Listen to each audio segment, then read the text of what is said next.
This season, Norman Powell ended up being and emerging as that third leading scorer, that third option for the Clippers. And we found out what his role for the team would really be as the season went on, and that was as a sixth man. And should Norman Powell have won Sixth Man of the Year? And what do you think his role should be going forward?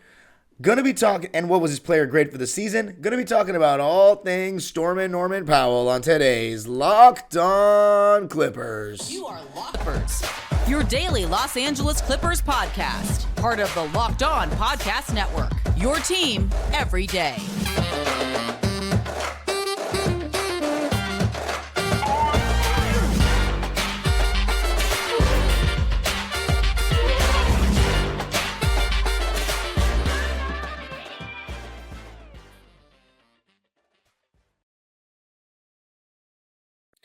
Yes, sir. You are locking in with the Clips. Thank you for making Locked On Clippers the first listen of your day, your team every day. I'm your host, Darian Vaziri, an LA native.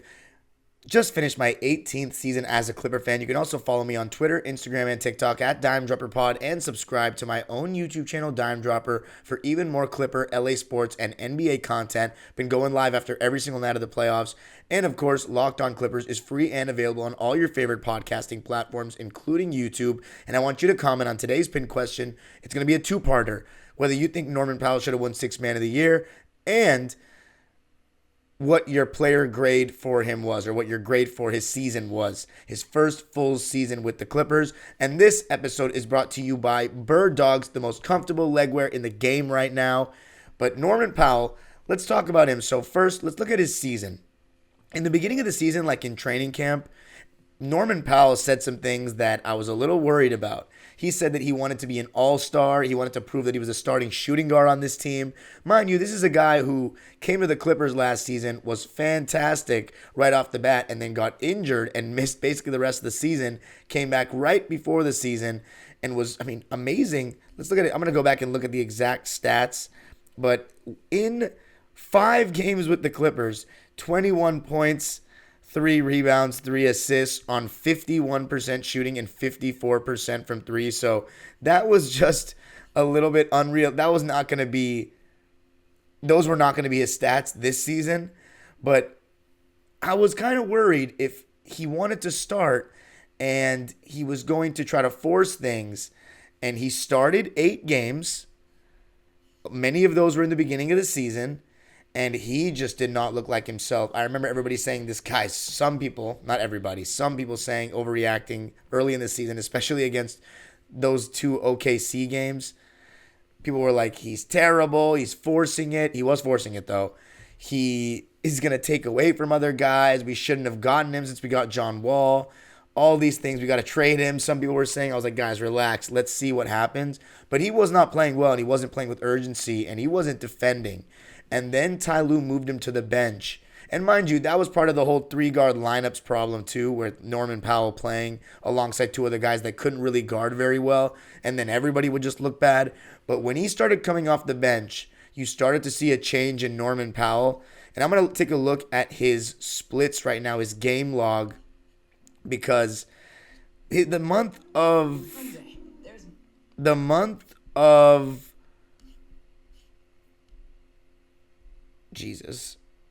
October, he shot 38% and 22.6% from 3, 11 points a game. That is crazy bad efficiency for anybody, let alone Norman Powell. So he did not start the season very well, and several of those games were as a starter. Then in November, he started getting back to normal, and for the rest of the season, it was great besides the 3 games in March, and then he ended up getting hurt. One of those games where he tanked his averages. But in November, he shot 50% from the field, 45% from 3, and 81.5% from the line, averaged 17 points. December, only played 6 games, had 17 points on 55% shooting and 41 from 3. And then January, probably his best month, played 16 games, 18.5 points a game on 49.5% shooting and 48% from 3. And his last great month before he got injured in April, 19 points a game on 46% shooting and 40% from 3. He came back for the last 4 games, and he still was working his way back, but he averaged 23 points in those games. His three ball hadn't gotten going. And then when we look at the postseason, so by the way, regular season he got going and he did it just instant scoring off the bench consistently. He was making his three. He's so good on those curl plays. That curl play with Zoo worked to perfection all season when he was going from left to right, and he would turn that corner going right and sometimes find Zoo on that dish. One problem Norman Powell does have, though, is he's not a good passer, in my opinion. A lot of times he leaves his feet when he wants to pass, and he leaves his feet early and gets stuck in the air.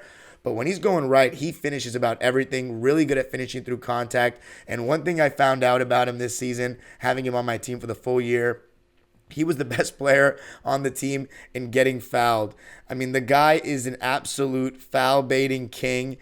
Every single time he feels the hand check or he feels the hand on the hip, he just goes up and flails and they give him the call. You put the hand in the cookie jar, he rips through, and he shoots 81% from the line, which really helps. He averaged 4.6 free throw attempts a game, and mind you, it really felt like more than that.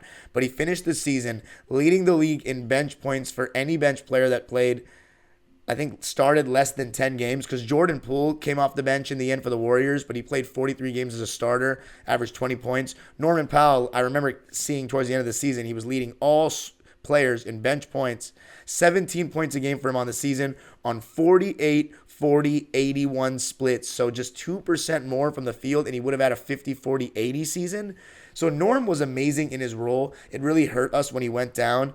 And in the playoffs, it took a while for his three ball to go. But in the playoffs, he averaged 22 points a game on 47% from the field and 40.6% from three. So, I mean, a lot of that was that game three where he just went nuclear, because he was 25%. He was 1 for 7 from three in the first two games in Phoenix.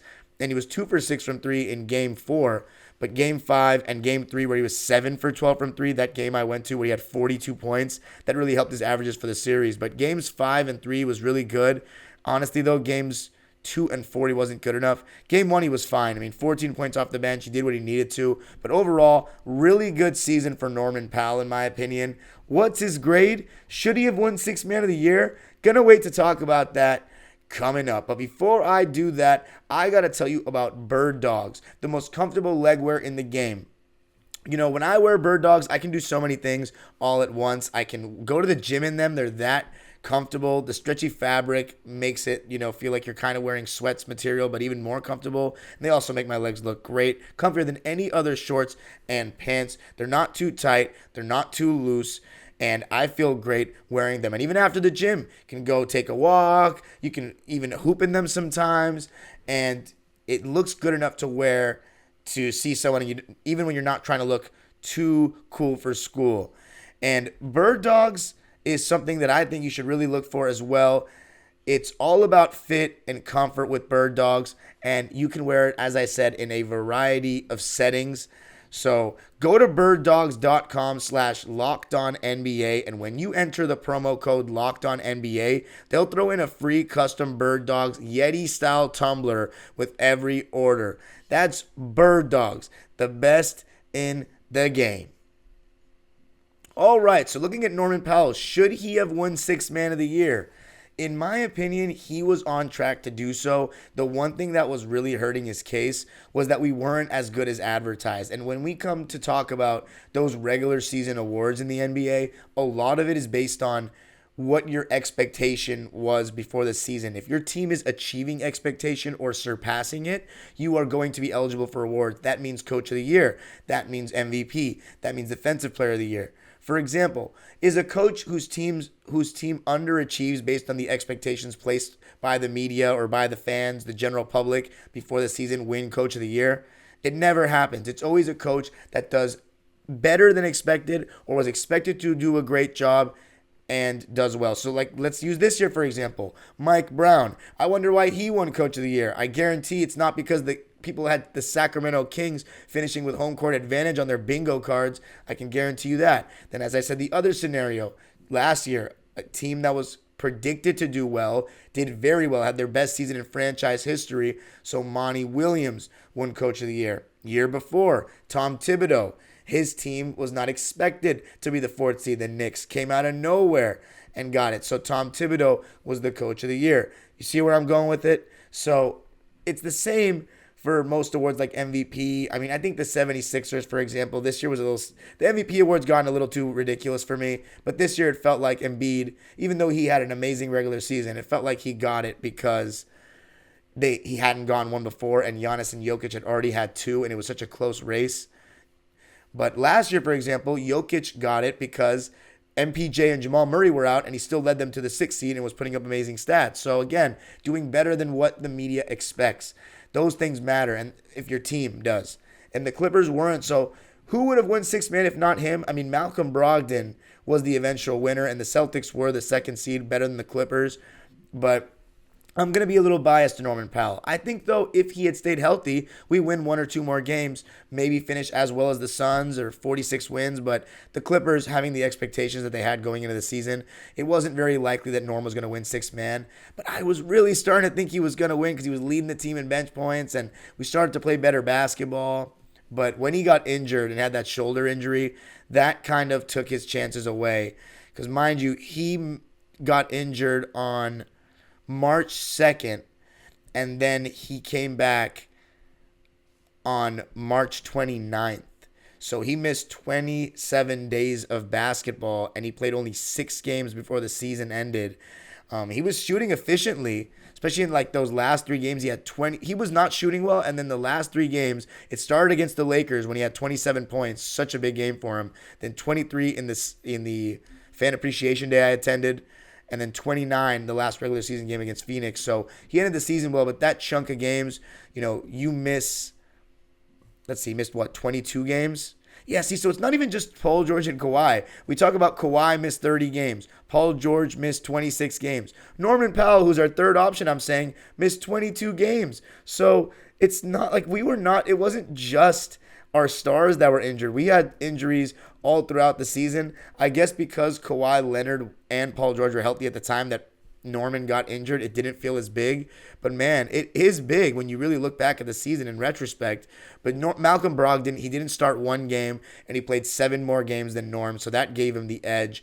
But Norman Powell, I absolutely think that he has a role on this Clipper team going forward, and that is as this 6-man role. It really seems to fit him well because he's just the kind of guy who, he doesn't do, no offense to him, that much else besides score. He's an average defender when he wants to be. I'd even go as far as to say in the playoffs he was pretty good, but he's not locked down. He's not great. He's an instant scoring kind of guy. He gets to the rim, he puts on rim pressure, and he's probably the best on the team in attacking closeouts. And that's one thing that I talked about a lot this season was really lacking from the Clippers. And he also has athleticism that the team lacks. He's only in his late 20s. His best years are ahead of him, in my opinion. So he's a great guy to have around. And I also just like the guy. We had that meet the player event kind of thing post game, 1 game this season. I recorded it on my Dime Dropper channel, but he was such a nice guy. He even answered some questions. We were hollering at him from a distance after the game. He signed jerseys at times this season when right after games when he didn't need to. He's exhausted, could just run to the locker room, but he still signs for fans. Obviously, I've been a fan of this guy since UCLA because my dad and my sister went to UCLA, so I've liked them since I was a little kid. He was the best player on the 2015 team, and a lot of the similarities or a lot of what he did, his strengths that he had in college, he has taken now into the NBA, and you saw that with the Toronto Raptors, giving them so many solid years off the bench, being their, 8th man after Van Vliet and Serge Ibaka on that bench in the championship run, and he has an even bigger role for the Clippers. Now, another question I want to ask to you is, do you think he can be the 3rd option on a championship team if Kawhi and Paul George are healthy for an entire playoff run? Maybe he can. Maybe he can't. Now, granted, with Russell Westbrook, he became the 4th option, and I honestly think that's the best position for him. Maybe he'll average more points than the 3rd option, like Westbrook, but if he's the 4th best player, I think you have a solid chance of winning a chip if Kawhi and Paul George can stay healthy, because he just is great in his role, and for him to finish shooting 40% from 3, because at times, the 3 ball is so hit or miss with guys.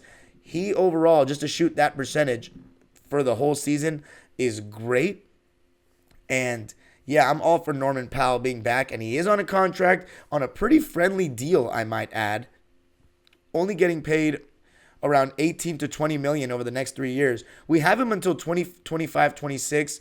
it is a pretty nice tradable contract that I think a lot of teams would like, but why trade him? I think you really need a guy like that. He does have championship experience, and I think he's really solid in his role. So Norman Powell, I would like him back next season. I think he's going to be back next season. I don't think he's going anywhere. He's very happy being here. He talked about the fact that, he's from San Diego. His family is not far away, can come to so many games, and he likes being here, and I like him being here. But coming up, going to give him his season grade after all this. Let's talk about it. But I got to tell you first about FanDuel. Make a fast break to FanDuel during the NBA playoffs because right now, new customers can get a no-sweat first bet up to $1,000. If you're watching TNT, you're seeing they're talking about FanDuel too. FanDuel too. Everybody's on the FanDuel wave. That's $1,000 back in bonus bets if your first bet doesn't win. I would place a bet on the Boston Celtics winning Game 5. I don't know why, but I have a feeling that they're going to win Game 5. Just forcing a Game 6, I would still bet on the Heat to win the series because I still don't think a 3-0 comeback is going to happen. But I feel like the Celtics will finally win a game at home. They've lost 2 straight at home in this series, so I think third time will be the charm. There's no better place to bet on all that stuff, all the playoff action, hockey and basketball, than America's #1 sportsbook, FanDuel. Just visit FanDuel.com/lockedon and get a no-sweat first bet up to $1,000. That's FanDuel.com/lockedon. FanDuel, the official sports betting partner of the NBA. All right, so the player grade for Norman Powell. Drum roll, please. A-.